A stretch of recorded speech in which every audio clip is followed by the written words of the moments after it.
The airlock hissed open, and Lieutenant Hana stepped through. Her boots made soft sounds on the metal floor of the colony ship.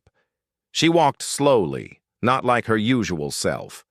Normally, Hana moved with purpose and energy. Today, she seemed tired. Very tired. The main corridor was busy. People moved around doing their work. Some were carrying supplies. Others were checking systems on their data pads. A few looked up when Hana passed by. They smiled at first, ready to greet her. Then they saw her face. Hana kept her eyes down. She pulled her jacket tighter around her body. The jacket was standard issue, gray with the Earth Fleet symbol on the shoulder, but something was wrong. The collar sat oddly on her neck. Her hair, usually tied back neatly, hung loose and messy. "Lieutenant!" a young voice called out. Hana stopped. She didn't turn around right away. She took a breath, then slowly looked over her shoulder. 3 young crew members stood there. Tay was in front. He was 22, fresh from training. His black hair was cut short, and his eyes were bright with youth. Next to him stood Day, slightly older at 24. He had broader shoulders and a serious face. Behind them was Mina, the youngest at 21. She had her hair in a ponytail and worry already showing in her eyes. "How did it go?" Tay asked. His smile faded when he got a better look at Hana. "The diplomatic mission, I mean." Hana tried to smile. It didn't reach her eyes. "It went fine." "Fine?" Mina stepped forward. She was small but fierce. "You look—" "I'm fine," Hana said. Her voice was soft, too soft. "Just tired. Space station meetings are always long." But Mina saw something. There on Hana's wrist, a dark mark, purple and blue. It looked fresh. "Lieutenant, your wrist!" Hana pulled her sleeve down quickly. "It's nothing. I bumped into a door. Those vac-seal stations have low doorways. You know how it is." Day frowned. He was the quiet one, but he noticed things. He noticed how Hana held herself, how she wouldn't look at them directly, how her hands shook just a little when she moved. "Do you need medical?" he asked. "No." The word came out too fast, too sharp. Hana closed her eyes for a moment. When she opened them, she looked softer. "No, thank you. I just need rest." The meeting was long, and Ambassador Kreth was difficult. The 3 young crew members exchanged looks. They had served under Hana for 6 months now. She was tough but kind. She trained them hard but always explained why. She never showed fear, never showed weakness. They called themselves her cubs, though never to her face. She called them her team. This was not the Hana they knew. "Maybe we should walk you to your quarters," Tay offered. "I can walk myself," Hana said. But her voice cracked a little. She cleared her throat. "Really, I'm fine. Just tired." She turned and walked away. Her steps were careful, controlled, like she was forcing herself to walk normally, like every movement hurt. The 3 cubs watched her go. They didn't speak until she turned the corner and disappeared from sight. "Something's wrong," Mina said. Her hands were clenched into fists. "She said she's fine," Tay replied, but he didn't sound convinced. "She's lying." Day's voice was flat, certain. "Did you see her wrist?" "That wasn't from a door," Mina said. "Those were finger marks. Someone grabbed her. Hard." Tay ran his hand through his hair. "What do we do? She's our superior officer. If she says she's fine, then she's protecting someone," Day interrupted, "or she thinks she has to handle it alone." They stood in the corridor for a long moment. Other crew members walked past them. The ship hummed with its usual sounds. Everything seemed normal, but nothing felt right. "We should report this," Tay said finally. "Report what?" Mina asked. "That our lieutenant looks tired? That she has a bruise? She'll deny it. She already did." "So we do nothing?" Tay's voice rose slightly. "I didn't say that." Mina's eyes were hard now. I said we can't report it. Not yet. Not until we know what really happened. Day nodded slowly. The diplomatic mission. She met with Ambassador Kreth on the Vaxil station. That's where she went. Kreth. Mina said the name like it tasted bad. The Vaxil ambassador. He's important, protected by diplomatic law. What are you thinking? Tay asked. I'm thinking, Mina said carefully, that we need to find out what happened on that station before anyone covers it up. Tay looked nervous. That could be dangerous. If we go poking around in diplomatic business, then we be careful, Day said. His voice was quiet but firm. Hana would do it for us. You know she would. That was true. They all knew it. 6 months ago, when Ty had gotten into trouble with a senior officer for speaking out of turn, Hana had stood up for him. She had taken the blame herself. When Mina had made a mistake during a critical repair, Hana had covered for her while she fixed it. When Day's family had died in a transport accident, Hana had sat with him for hours, not saying anything, just being there. She protected them. Always. Now someone had hurt her, and she was trying to pretend everything was fine. Okay, Tay said. What do we do first? Mina pulled out her data pad. We start with the station logs. Every station keeps records of who comes and goes, what happens in public areas. If something happened to Hana, there might be evidence. Station logs are secured, Day pointed out. Mina smiled. It wasn't a nice smile.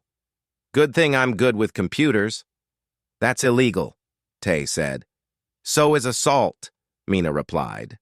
They moved to a quieter section of the corridor. Mina's fingers flew over her data pad. Dai kept watch, making sure no one was paying attention to them. Tay shifted nervously from foot to foot. The Vaxil station is 3 systems away, Mina muttered as she worked. But all stations connect to the same network for diplomatic records. If I can just... Her pad beeped softly.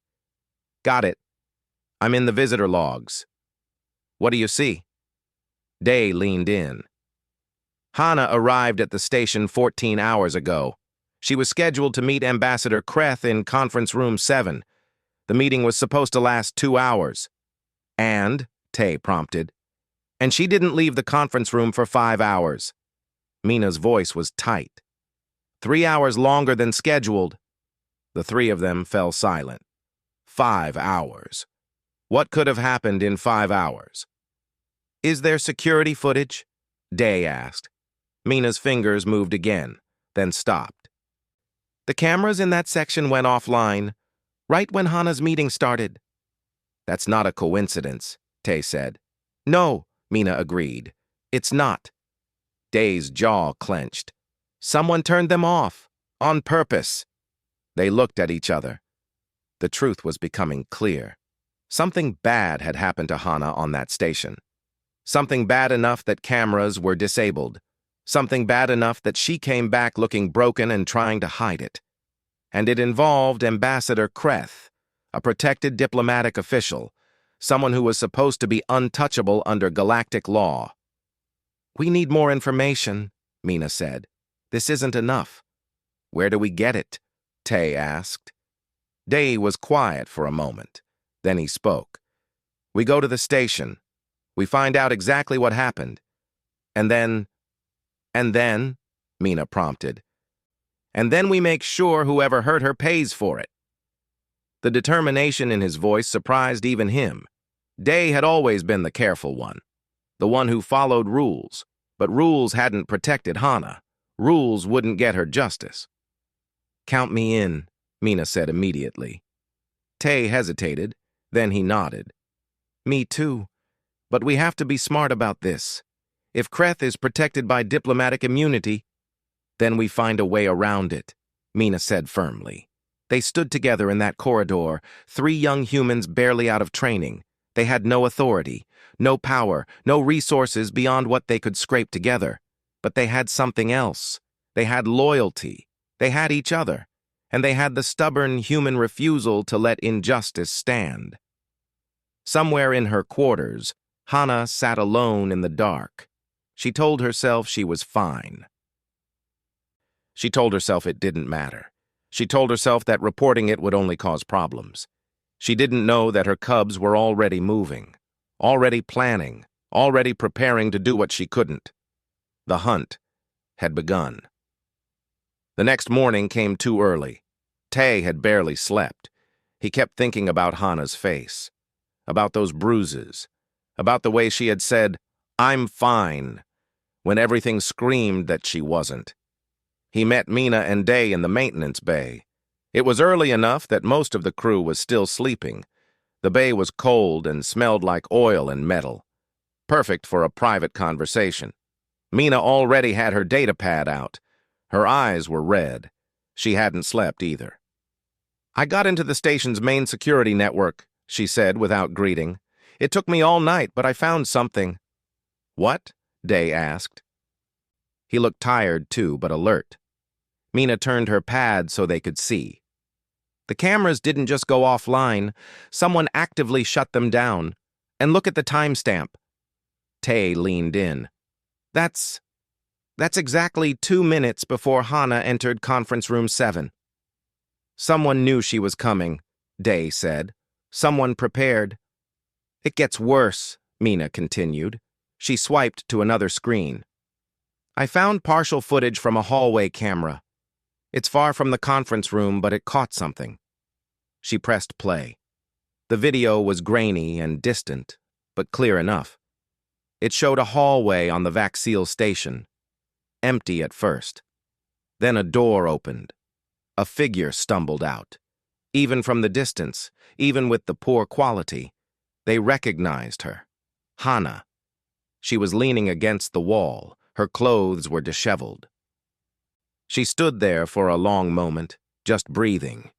Then she straightened up, fixed her jacket, and walked away.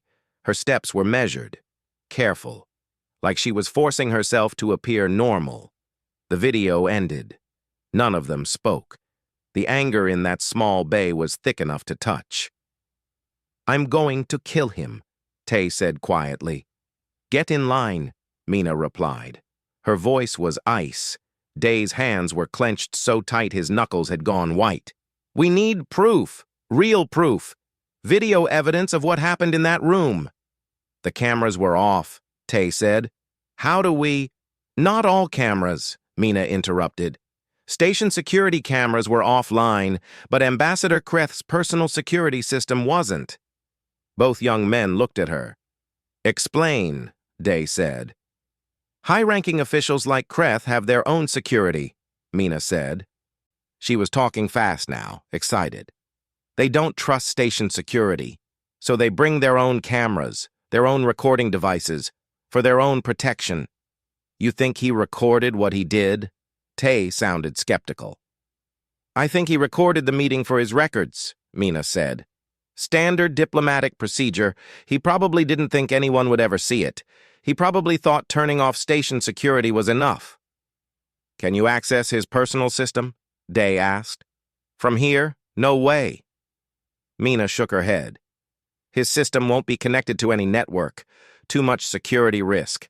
It'll be on a private server in his quarters or his ship." "So we need to get to his ship," Tay said. "Or his quarters," Day added. They fell silent again, thinking. "That's impossible," Tay said finally. "We can't just break into an ambassador's ship." "That's not just illegal, it's an act of war. We'd be court-martialed, maybe executed." "Only if we get caught," Mina said.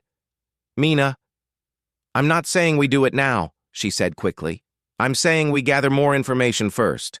We find out where Kreth is, what his schedule is, where his ship is docked. Then we make a plan." Day nodded slowly. "Smart. We need to know what we're dealing with." "I can track his ship's movements," Mina said. "All diplomatic vessels file flight plans. It's public record." "I can pull his schedule," Day offered. "Diplomatic meetings are logged. We'll know where he's supposed to be and when." "What do I do?" Tay asked. "You find out everything you can about Vaxil security protocols," Mina said.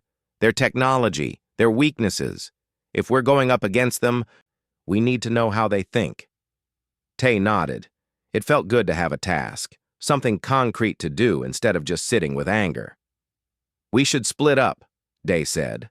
Less suspicious if we're not always together. Meet back here in 6 hours. They separated. Each went to their duty stations, trying to act normal, trying to pretend everything was fine. Tay went to the ship's library. It was a small room filled with data terminals and old-fashioned books. The Earth fleet believed in keeping physical copies of important information. You never knew when digital systems might fail. He started researching the Vaxil. They were an old race. Very old. They had been traveling the stars when humans were still living in caves. They valued tradition and protocol above all else. They were strong believers in diplomatic immunity. Their ambassadors were considered sacred, untouchable. But they had weaknesses too. Their technology was advanced but rigid. They didn't improvise well. They followed patterns, predictable patterns. Tay took notes. Everything might be useful. Meanwhile, Mina was in the communications room. It was part of her regular duties to monitor incoming and outgoing transmissions. Nobody questioned why she was there. She accessed the diplomatic registry. Every ship in space had to register its movements. It was how the galaxy kept track of traffic, how they prevented collisions and conflicts. She found Kreth's ship easily. It was called the Morning Star. Typical Vaxil name, pretentious and grand. The ship had left the station where Hana was attacked. It was currently heading toward the frontier sector. A busy area with lots of trade and traffic. Good place to hide in plain sight. The Morning Star was scheduled to stop at 3 different stations over the next 2 weeks.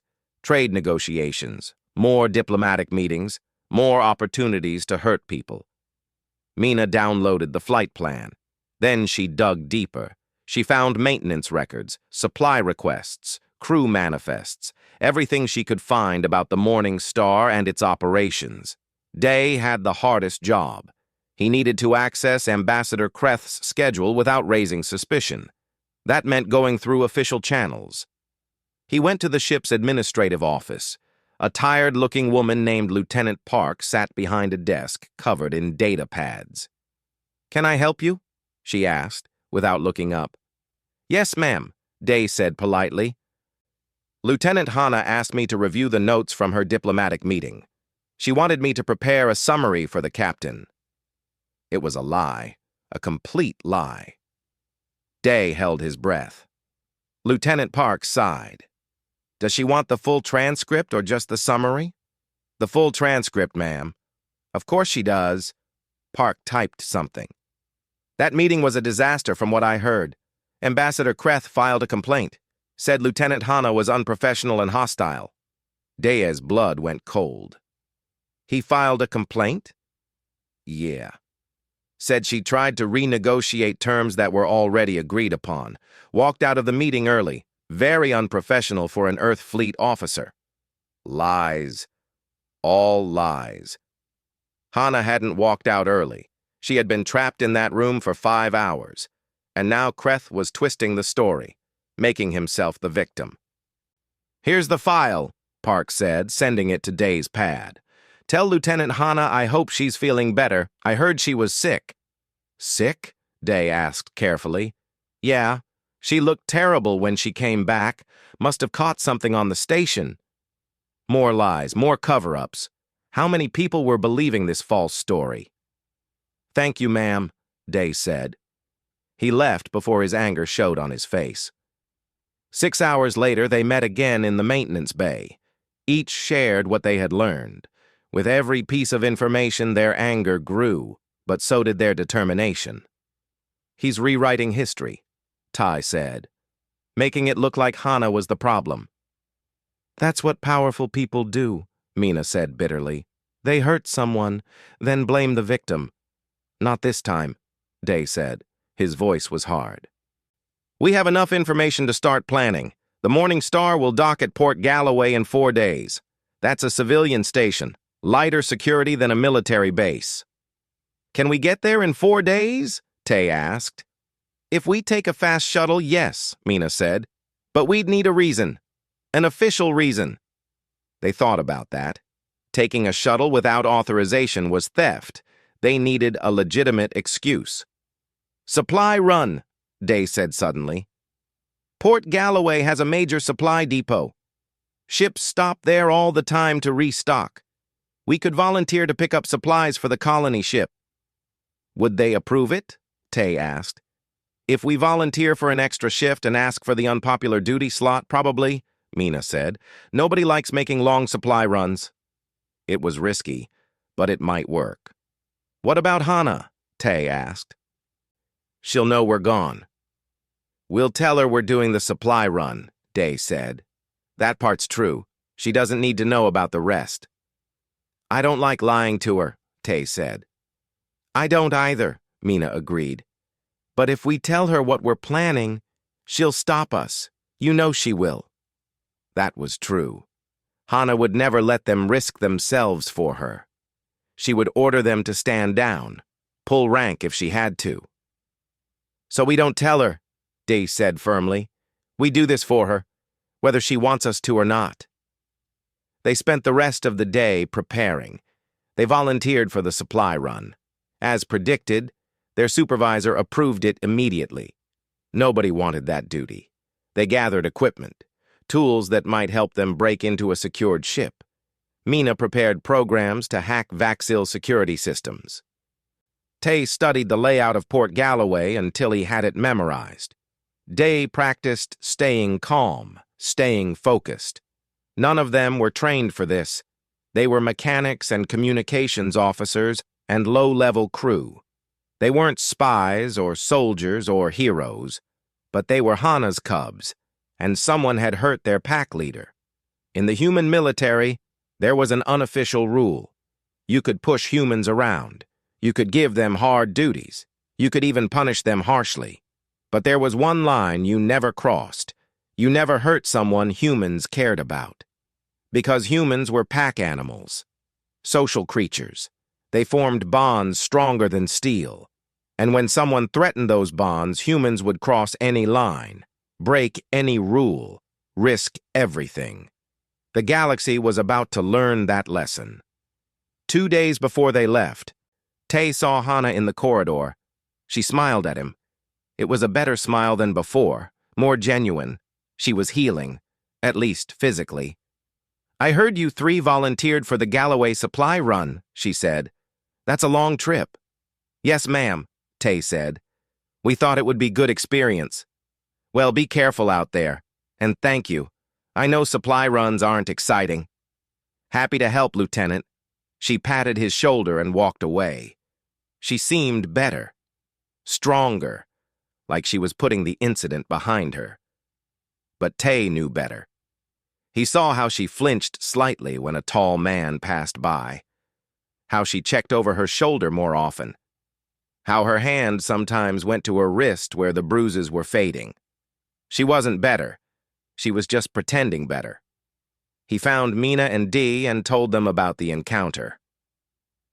She's good at hiding it, Mina said quietly, but she's not okay. No, Day agreed. She's not, which is why we're doing this. They launched the shuttle the next morning. The colony ship grew smaller behind them as they headed toward Port Galloway, toward Ambassador Kreth, toward the truth. None of them knew if they would succeed. None of them knew if they would even survive. But they were going anyway, because that's what humans did. Port Galloway was bigger than any station Tay had ever seen. It hung in space like a small city, all glowing lights and spinning sections. Hundreds of ships dotted the area around it. Freighters, passenger vessels, military ships, and everything in between. The shuttle docked smoothly. Mina was a good pilot, better than she needed to be for her rank. Okay, Day said as they gathered their gear. We stick to the plan. Tay and I handle the supply pickup. That's our cover. Mina, you find the Morning Star. And then? Tay asked. Then we watch and wait, Day said. We need to know Kreth's routine. When he's on the ship, when he's off, where he goes. How long do we have? Mina asked. The supply loading takes about 6 hours, Day said. We have that long before anyone expects us back at the shuttle. 6 hours. Not a lot of time, but maybe enough. They split up at the docking bay entrance. Tay and Day headed toward the supply depot. Mina went in search of the diplomatic section where ambassadors usually docked. Port Galloway was crowded. Beings from dozens of species walked the corridors. Tall Zenari with their blue skin and elegant movements, short, furry pock traders. A group of crystalline Shara that chimed softly as they moved. And humans, of course. Humans were everywhere these days. Mina kept her head down and her expression neutral. She was just another crew member on a supply run. Nothing interesting. Nothing worth remembering. The diplomatic docking section was on the upper levels. More security here. Guards at every entrance. Cameras everywhere. But she expected that. She found a public observation deck that overlooked the diplomatic docks. Perfect. She could see the ships from here without drawing attention. The Morning Star was easy to spot. It was a Vaxil ship, all smooth curves and dark metal. Beautiful in a cold, proud way. It sat in a premium docking spot, surrounded by security barriers and guards. Mina pulled out a small device. It looked like a standard data pad, but she had modified it. It could scan ship systems from a distance. Not perfectly, but enough to learn some useful information. She pointed it at the Morning Star and waited. Meanwhile, Tay and Day were at the supply depot. A bored-looking clerk handed them a list. Standard supplies for a colony ship, the clerk said. Food, medical supplies, replacement parts, loading bay 3. Should take about 6 hours. 6 hours? Tay tried to sound surprised, not pleased. That's a long time. The clerk shrugged. Take it up with management. I just work here. They went to loading bay 3. Large containers were already being loaded onto cargo pallets by automated systems. It was efficient and boring. Perfect. We've got time, Day said quietly. Let's use it. They walked away from the loading area. They had 6 hours. Nobody would miss them if they took a break. Crew members always wandered around stations during long supply runs. Day's comm device buzzed. A message from Mina. Just coordinates. They headed that way. They found her on the observation deck. She was still watching the Morning Star. Learn anything? Day asked. Security's tight, Mina said. 4 guards outside, probably more inside. And look. She pointed. A figure was exiting the ship. Even from this distance, they recognized the species. Vaxil were tall and thin, with pale gray skin and large dark eyes. This one wore elaborate robes, an ambassador's robes. Kreth, Tay whispered. They watched him cross the docking area. 2 guards followed him. He walked with confidence, like he owned the station, like he had nothing to fear. Where's he going? Day asked. Let's find out, Mina said. They followed from a distance. It was easier than expected. Kreth was heading into the main station toward the commercial section. He stopped at an expensive restaurant, the kind where diplomats and wealthy traders ate. The guards stayed outside. Kreth went in alone. He's eating lunch, Tay said. Just eating lunch, like nothing happened. The anger in his voice was clear. Kreth had hurt Hana, left her bruised and traumatized, and now he was having a nice meal at an expensive restaurant. How long will he be in there? Day asked. At a place like that? At least an hour, Mina said. She had grown up in a trading family. She knew fancy restaurants. Probably longer.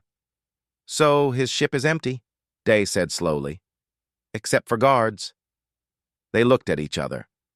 The same thought in all their minds. We can't, Tay said, but he didn't sound sure. We might not get another chance, Mina said. It's too risky, Tay argued. There are guards, security systems. We'll get caught. Maybe, Day said. But maybe not. We've been planning this. We have tools. We have Mina's hacking programs. And we have 1 hour while Kreth is distracted. If we get caught, we go to prison, Tay said. Or worse. If we don't try, Hana never gets justice, Mina said quietly. And Kreth keeps doing this to other people. Because people like him always do. They get away with it once, they do it again. That was the deciding argument. The thought of Kreth hurting someone else. Some other officer or crew member. Someone else saying, I'm fine, while dying inside. Okay, Tay said. But we're smart about it. We planned this properly. They found a quiet corner. Mina pulled up her scans of the morning star. The ship has 3 main sections, she explained. Crew quarters in the back, command deck in the middle, ambassador's personal quarters in the front. That's where his private server will be. How do we get past the guards? Tay asked. We don't, Day said. We go in a different way. What different way? Maintenance access, Day said. He was studying the ship's schematics. Every ship has them. Tunnels and shafts for repairs. They're usually not heavily guarded because they're too small for most species to use comfortably.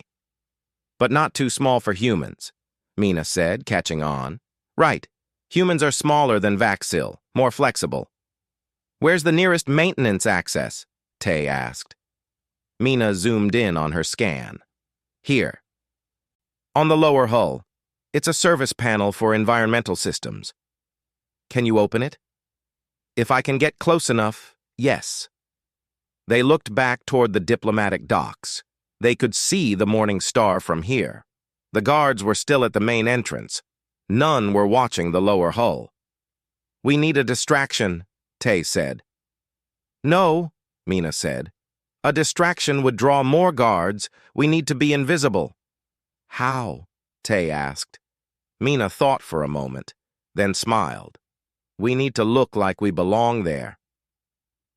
10 minutes later, they had purchased maintenance uniforms from a station shop. They were generic, the kind any maintenance worker might wear. They borrowed tools from the supply depot. Nothing fancy, just standard equipment. They walked back toward the diplomatic docks, not sneaking, just walking normally. Like they had every right to be there. A guard stopped them at the security checkpoint. Purpose? The guard asked. It was a Pak, short and furry with suspicious eyes. Maintenance, Day said calmly. He held up a data pad. Got a work order for the Morning Star. Environmental system check. The guard looked at the pad. Mina had forged the work order. It looked official, perfect stamps and signatures. Ambassador Kreth didn't mention any maintenance, the guard said. Because it's routine, Day said. Happens every time a ship docks. Station regulations. Check if you want. The guard hesitated, then waved them through. Make it quick. They walked past. Tay was sweating. Mina's heart was pounding. But they kept their pace steady and professional. They reached the Morning Star. The guards at the main entrance glanced at them but didn't interfere. Just maintenance workers, nothing interesting. They went around to the lower hull. The maintenance panel was right where the scans showed it would be. Mina pulled out a small electronic tool and pressed it against the lock. Come on, she whispered. Come on. The lock clicked. The panel opened. The access tunnel was dark and cramped, barely big enough for them to crawl through. Perfect for staying hidden, terrible for everything else. I'll go first, Mina said. She was the smallest. Day, you're in the middle. Tay, watch our backs. They climbed into the tunnel. The panel closed behind them. Now they were inside the Morning Star, inside an ambassador's ship without permission, breaking about a dozen laws. No turning back now.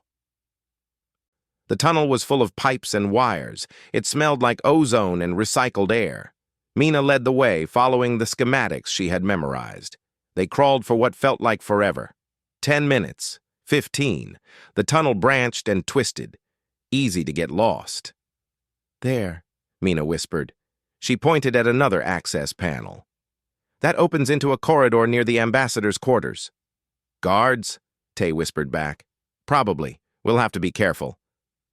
Mina opened the panel slowly. She peeked out. The corridor was empty.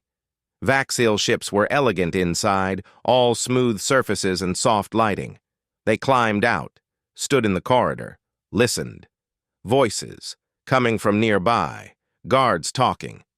"This is crazy," Tay whispered. "We should go back." "Too late," Mina whispered. "We're here. We finished this." Day nodded. He pointed down the corridor. Ambassador's quarters should be that way. They moved quietly, carefully, ready to hide or run at any moment. The ambassador's quarters were at the end of the corridor. The door was locked, of course, but Mina had tools for that too. 30 seconds, she whispered as she worked. "We don't have 30 seconds, Tay said. He could hear footsteps, guards on patrol. 20 seconds. The footsteps were getting closer. 10 seconds. The lock clicked. The door opened. They slipped inside just as guards rounded the corner. The door closed silently behind them. They stood in the darkness, holding their breath. The guards walked past outside, stopped, talked about something boring, then moved on. "That was too close," Tay said.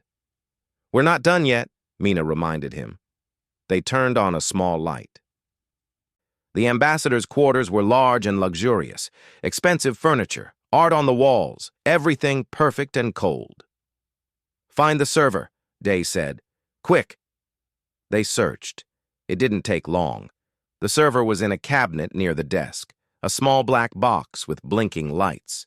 Mina connected her data pad. "This is going to take a few minutes." "How many minutes?" Tay asked nervously. 5, maybe 10. "We might not have 10 minutes. "Then we wait and hope," Mina said. Her fingers flew over her pad. Code scrolled across the screen. Day and Tay stood guard, watching the door, listening for any sound. The minutes crept by. 3 minutes, 4, 5. "Come on," Mina whispered to her pad. "Come on." 6 minutes, 7. Footsteps in the corridor, coming closer. "Mina," Day warned. "Almost there." The footsteps stopped. Right outside the door. "Got it!" Mina disconnected her pad. "I have everything. Let's go." But the door was opening. A guard was coming in. They dove behind furniture, pressed themselves flat, tried to become invisible. The guard entered, looked around, checking the room. Standard security sweep. The 3 humans held their breath, didn't move, didn't breathe.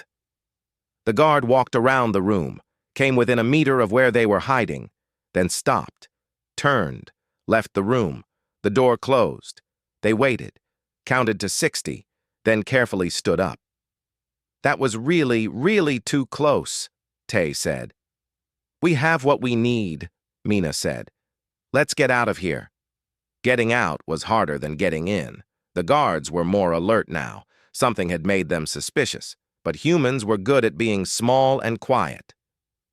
They crawled back through the maintenance tunnels, back to the access panel, back outside the ship. They walked away from the morning star, trying to look calm, professional, just maintenance workers finishing a job. They made it back to the supply depot. The cargo was still loading. They had been gone less than an hour. "Did we really just do that?" Tay asked. His hands were shaking now that the danger was past. "We did," Mina said. She held up her data pad. "And we got everything. Video files, audio logs, all of Kreth's personal recordings." "Including what happened with Hana?" Day asked. "Including that," Mina confirmed. They looked at each other. They had done it. They had the evidence. Proof of what Kreth had done. Now they just needed to figure out what to do with it. They sat in the shuttle bay. The cargo was loaded. They should have left hours ago, but they couldn't move. They couldn't do anything except stare at Mina's data pad. "We need to watch it," Day said finally. His voice was rough. "We need to know what we're dealing with." "Are you sure?" Mina asked. "Once we see it, we can't unsee it." We're already in this, Tay said. We need to know the truth, all of it. Mina nodded. She pulled up the files. There were dozens of them. Kreth recorded everything, every meeting, every conversation, all stored on his private server. She found the file dated 4 days ago, the day Hana went to the station. Her hands shook as she pressed play. The video started. It showed Conference Room 7 from Kreth's perspective. He must have worn a small camera. The room was small and cold. A table, 2 chairs, nothing else. Hana entered. She looked professional, confident. She sat down across from Kreth. Ambassador, Hana's voice came through. Thank you for meeting with me. Lieutenant, Kreth's voice replied. Even through the recording, his voice sounded wrong, too smooth, too confident. Shall we begin? The meeting started normally. They discussed trade agreements, shipping routes, standard diplomatic business. Hana was professional. She took notes, asked good questions. Then Kreth changed the subject. Tell me, Lieutenant, he said, why did Earth send a female to negotiate with me? Hana's expression shifted slightly, cautious now. I'm qualified for this assignment, Ambassador. Of course. I merely find it interesting. Human females are so different from Vaxel females, smaller, weaker. I assure you, Ambassador, I'm perfectly capable. Stand up, Kreth said. Excuse me? Stand up. I want to see you properly. Hana stood, slowly. Her hand moved toward her comm device, reaching for help. Don't, Kreth said sharply. If you call for help, this meeting is over. The trade agreement dies. Your captain will not be pleased. Hana's hand stopped. She was trapped. Call for help and fail her mission. Stay and face whatever came next. She stayed. What came next was hard to watch. Tay turned away. Mina's eyes filled with tears, but Day watched. Someone had to witness. Someone had to see what Hana went through. Kreth stood. He was much larger than Hana. He circled her like a predator, said things, terrible things, about her body, about human females, about what he could do to her. Hana tried to leave. Kreth blocked the door. She tried to fight. He was stronger, much stronger.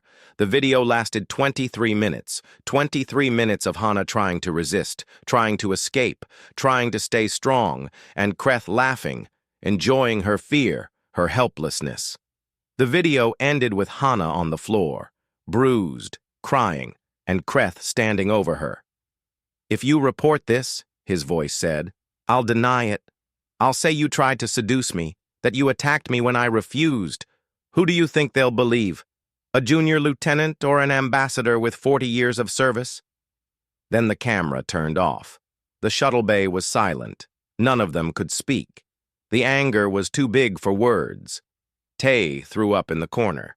Mina was crying silently. Dai sat very still, his face like stone.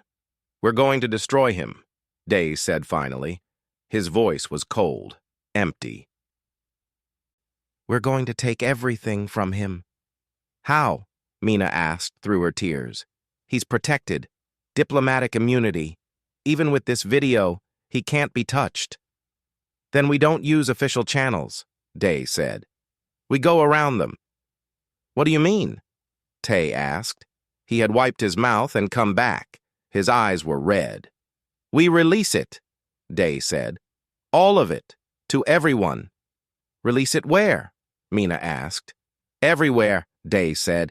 Every news station, every diplomatic channel, every public forum. We flood the galaxy with it. Make it impossible to ignore, impossible to cover up. Tay struggled for words. That's big. Really big. Good, Day said. It should be big. What he did was big. The cover-up was big. So our response should be big too. But what about Hana? Mina asked. This video shows her at her worst moment. Her most vulnerable moment. Do we have the right to share that with the galaxy? That stopped them. They hadn't thought about that. In their anger, they had forgotten. This wasn't just evidence. It was Hana's trauma, her private pain. We ask her, Tay said finally. We show her the video, tell her what we found, and let her decide. She'll tell us not to release it, Mina said. You know she will. She'll say it's not worth the attention, not worth the scandal. Maybe, Day said, but it's her choice, not ours.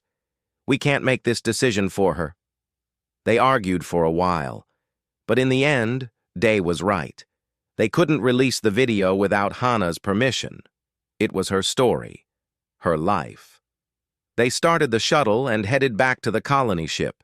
The flight took 3 days, 3 long days of thinking, planning, preparing. When they docked, Hana was waiting. She smiled when she saw them. "How is Port Galloway?" she asked. "Fine," Mina said. The lie felt heavy. "Got all the supplies. Good. I'm glad you're back safe." She started to walk away. Day called after her. "Lieutenant, we need to talk." Something in his voice made her stop. She turned slowly. "What is it?" "Not here," Day said. "Somewhere private." They went to an empty briefing room, sealed the door. Hana sat down. She looked nervous now, like she knew something bad was coming. "What's going on?" she asked. "We know what happened," Mina said quietly. "On the station, with Ambassador Kreth." Hana's face went white. "I don't know what you—" "We have video," Tay interrupted. "We broke into his ship, stole his personal recordings. We have everything." Hana stood up fast. Her chair fell over. "You did what?" "We had to," Day said. "You wouldn't report it. He was getting away with it. So we got proof." "You idiots!" Hana's voice was loud now, angry, scared. "Do you know what you've done? That's theft, breaking and entering, violation of diplomatic space. You could go to prison for years." "We know," Mina said. "Then why?" "Because you're our family," Tay said simply. "And family protects each other." Hana sat down again, or fell down. She put her face in her hands. Her shoulders shook. She was crying. They waited, let her cry, didn't try to stop her or comfort her. Sometimes people needed to break before they could heal. After a while, Hana looked up. Her eyes were red. "Show me." "Are you sure?" Mina asked. "Show me the video." Mina pulled up the file, turned the pad so Hana could see. Pressed play. Hana watched her own trauma, watched herself try to fight, try to escape, watched herself break. When it ended, she was silent for a long time. "He said no one would believe me," she said finally. Her voice was empty. "He was right.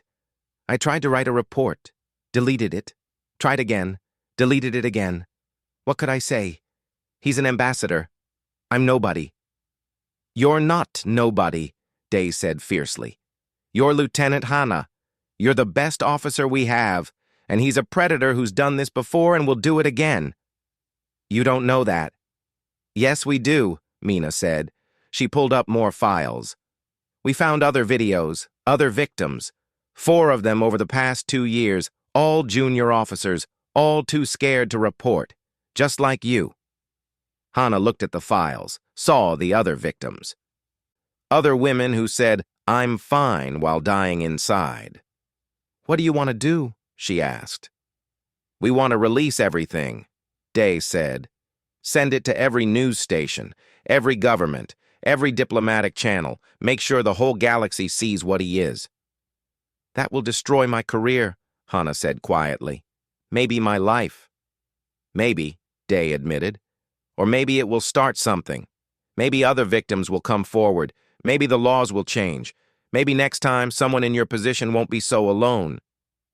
"Or maybe I'll just be famous for being a victim," Hana said. "Known for the worst thing that ever happened to me." "That's possible too," Mina said honestly. "We can't promise how people will react. We can only promise that the truth will be out there." Hana looked at them, 3 young crew members who had risked everything for her, who had broken laws and crossed lines and done the impossible because they cared.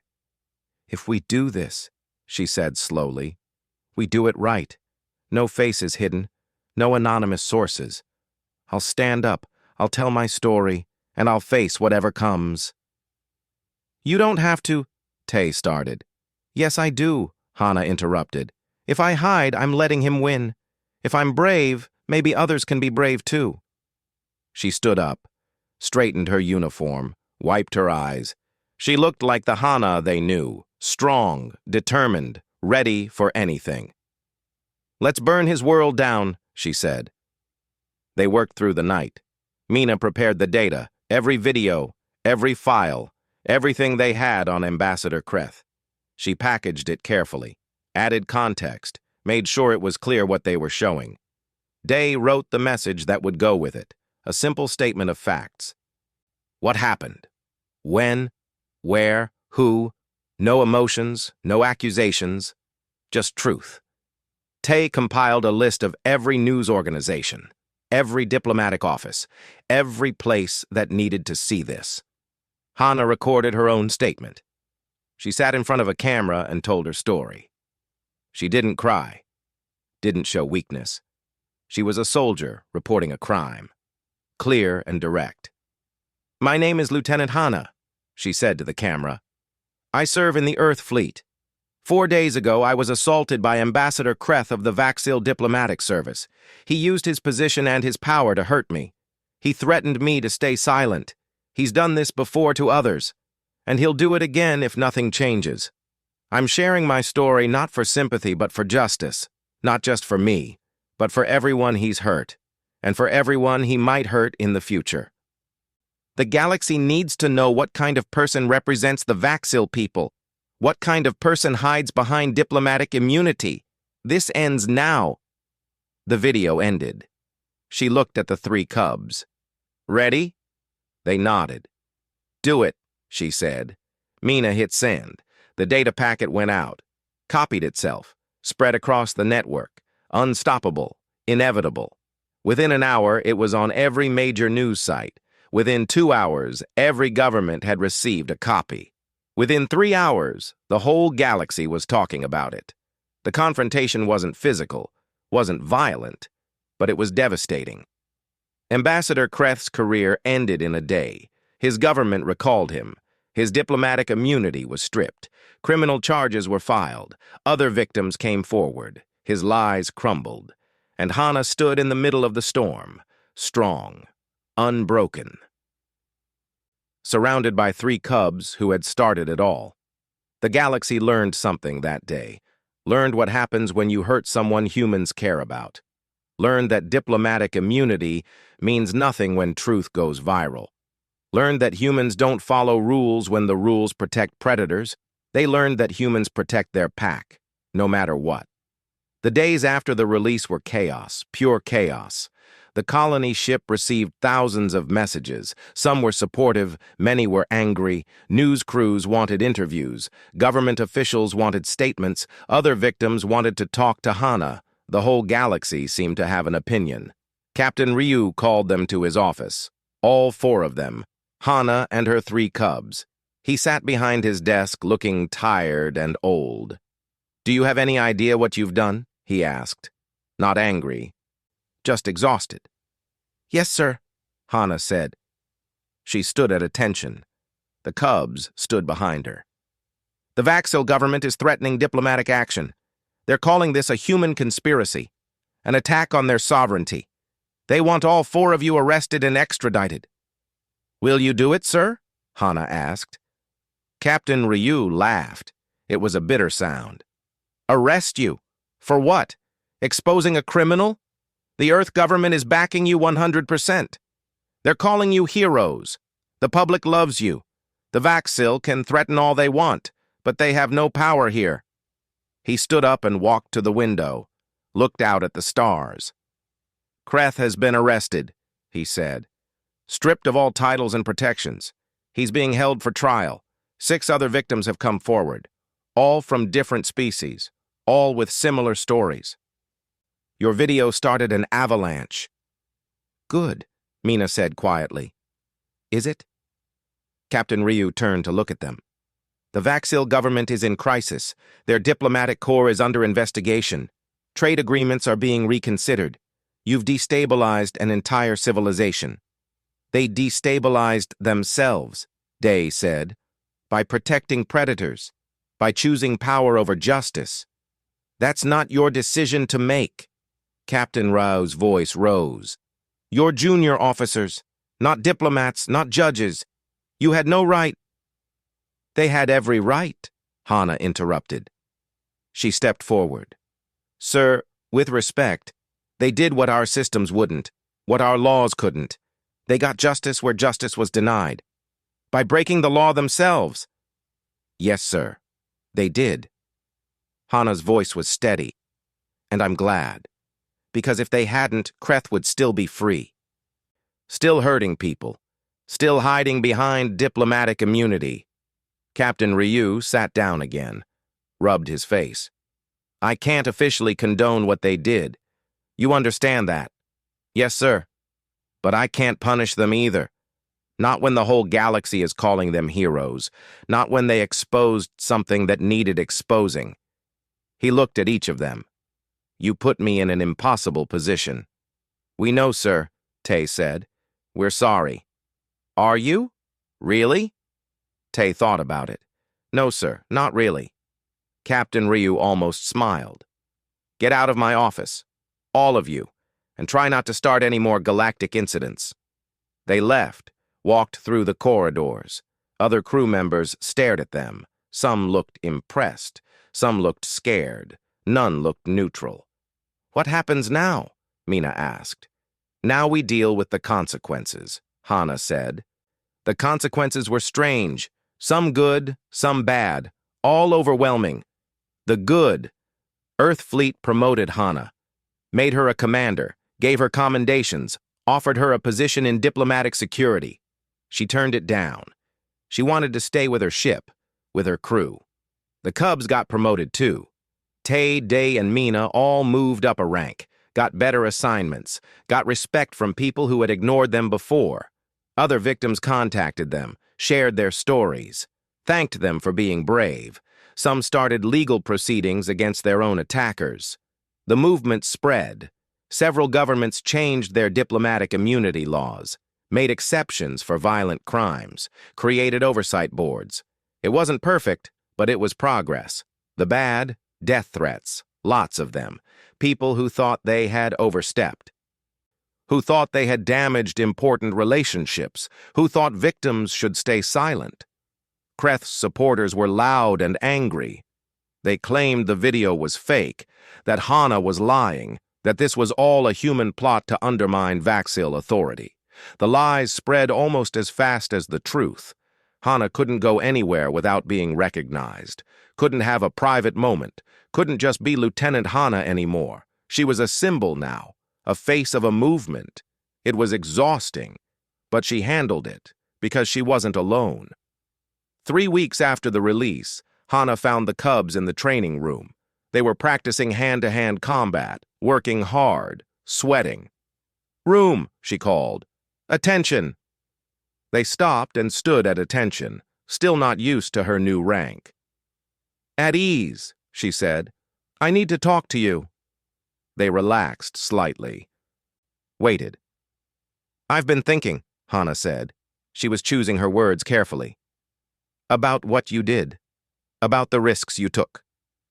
We'd do it again, Tay said immediately. I know. That's what worries me. Hana smiled slightly. You three are loyal. Brave. Probably too brave. You see someone you care about get hurt, and you'll cross any line to make it right. Is that bad? Mina asked. No, but it's dangerous. For you and for others. Hana sat down on a training bench. I've been offered a new position, a special unit. We'd handle cases like mine, victims of powerful people, crimes that get covered up. We'd have official authority to investigate, to act. The Cubs exchanged glances. You want us to join? Day asked. I want you to think about it, Hana said. It won't be easy. We'll make enemies, powerful enemies. But we could help people. Really help them. The right way. What's the right way? Tay asked. Still figuring that out, Hana admitted. but I think it involves not breaking into diplomatic ships." They laughed. It felt good to laugh. The tension of the past weeks eased slightly. "We'll do it," Mina said. "Obviously." "You didn't even think about it," Hana said. "Don't need to," Day said. "You're our pack leader. Where you go, we go. Even if it's dangerous?" "Especially if it's dangerous," Tay said. Hana looked at them. These three young people who had changed everything, who had risked everything. For her, for justice, for what was right. "Okay," she said. "We start in a month. Training begins immediately. This won't be like regular service. This will be harder, stranger. We'll face things that make the Kreth situation look simple." "We're ready," Mina said. "No, you're not," Hana said honestly. "But you will be." A month later, they transferred to the new unit. It was small, just 12 people total, all handpicked, all with their own stories of why they wanted to do this work. Their first case came a week after that. A mining colony reported suspicious deaths. Official investigation said accidents. The families said murder. Someone was covering something up. Hana and her cubs went to investigate. They worked carefully, legally, used their authority properly, but they also used the skills they had learned, the determination, the refusal to accept easy answers. They found the truth, exposed corruption at the highest levels of the mining company, brought justice to the families. It was the first of many cases. Over the next year, they handled dozens, some small, some large, all important. They became known across the fleet. When someone had a case that was too difficult, too political, too dangerous, they called Hana's unit, and the cubs were always there. Tay with his careful research, Day with his quiet determination, Mina with her technical skills, working together, protecting each other. Other crews started adopting their approach. When someone was hurt, their team didn't stay silent, didn't accept injustice. They acted, sometimes within the rules, sometimes around them, always for the right reasons. The galaxy called it the Pack Protocol. If you hurt one human, the whole pack comes for you. Not with violence, not with rage, but with unstoppable determination and the refusal to let crimes hide in darkness. Ambassadors and officials became more careful. Diplomatic immunity became less absolute. Oversight increased. The powerful learned they were not untouchable, all because 3 young crew members refused to accept "I'm fine" as an answer. 2 years after the Kreth incident, Hana was giving a speech at a fleet ceremony. She stood at the podium looking confident and strong. The scars of what happened were still there, would always be there. But they didn't define her anymore. "People ask me," she said to the assembled officers, "how I found the courage to come forward, to share my story, to face the galaxy." She paused, looked at the 3 people standing in the front row, Tay, Day, and Mina, her cubs, her pack. "The truth is, I didn't find the courage." They did. 3 junior officers who saw someone they cared about get hurt and decided to do something about it. They broke rules, took risks, crossed lines that probably shouldn't be crossed. Some of the senior officers shifted uncomfortably. "And I'm glad they did," Hana continued, "because sometimes the right thing isn't the legal thing. Sometimes justice requires us to step outside the system, to challenge authority, to say no more." She smiled. "That's what makes humans different. We don't have the longest lifespans. We're not the strongest or the fastest. We don't have the best technology or the oldest civilizations. But we have each other. We form packs, families, teams, and when you hurt one of us, you face all of us. That's not a threat. That's a promise. That's who we are." The room erupted in applause. Not just the humans, other species too. They understood now, understood what it meant to be part of a human pack. After the ceremony, Hana found her cubs outside. They were looking at the stars. "Think we made a difference?" Tay asked. "Yes," Hana said. A big one. Good, Mina smiled. Because I'm not done yet.